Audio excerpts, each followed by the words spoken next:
Cradle, The Rise of the Chosen, Chapter 27, Part 1.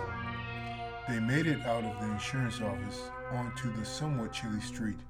They were in the shade of a taller building up the block. Josh immediately turned to Gino and put his hand on her shoulder softly. She gave him a slightly odd and quizzical look. Mu'on shi'in, ioli, pialin, hanit, gonju. I know you've been feeling left out. Next one's all you, Josh told her and patted her shoulder and led them up the street. He continued. Nukiin, Jun, Iri, Jamit. We'll have to do it tomorrow. And with that, Queen Gianoa seemed to lighten up considerably, and Takuma noticed quite easily, and he knew personally that Josh had that effect on people. He was just happy that Gianoa felt better, and that she was hardy enough to tackle the mission willingly. Though none of them, other than Josh, knew what the mission was, but Takuma gathered that sometimes Josh may not know either.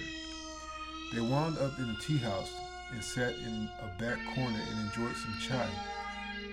They all ate ayuman without hesitation, and the food was rather good, simply because it was made fresh. The front of the tea house was open like a patio of sorts, and it poured rain while the trio was inside, and with Josh in the midst, it was incredibly peaceful. The few other patrons there kept stealing glances at Josh as if they sensed something coming off of him.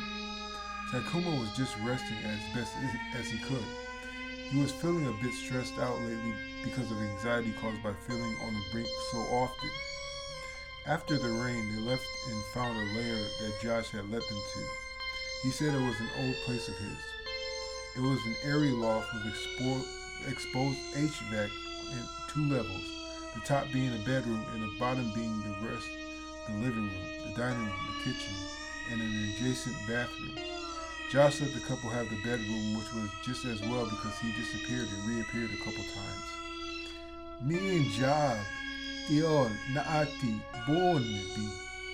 What is my baby thinking about? Takuma asked his wife, stroking her black hair as she lay beside him. Hintu, Kanji, Bio. A little lost in thought, she answered. Iotil, Yin. I can understand, Takuma answered. Fiu, Nieti, Alu, Io. But you have more focus than me, she said and smiled. I all know Lee.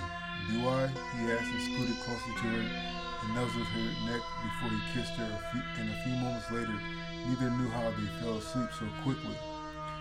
Means Kolo Lien. It will make sense, Josh assured Gianoa.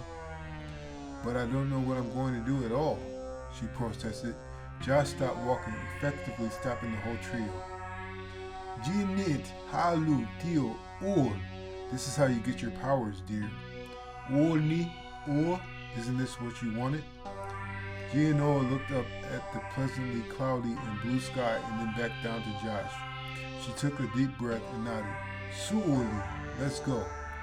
Josh tapped her shoulder and he led them down the relatively steep city street. Mio, ol niet. See it there, Josh said, pointing at a 3-story modern building with many glass panes. Ya'amur, Tien Jini. It looks like a car dealership, Takuma remarked and tried to use his Ikirayama to zoom in, but for some reason they wouldn't cooperate. It didn't worry him because by this point it was apparent that they had a mind of their own many of the times. Jin knew it. It would look that way, Josh began. Know it, be it, but I don't think so. They walked down the hill in silence, all thinking about different aspects of what would probably come and what they would do or say if trouble came. Josh seemed to be keyed in on their thoughts.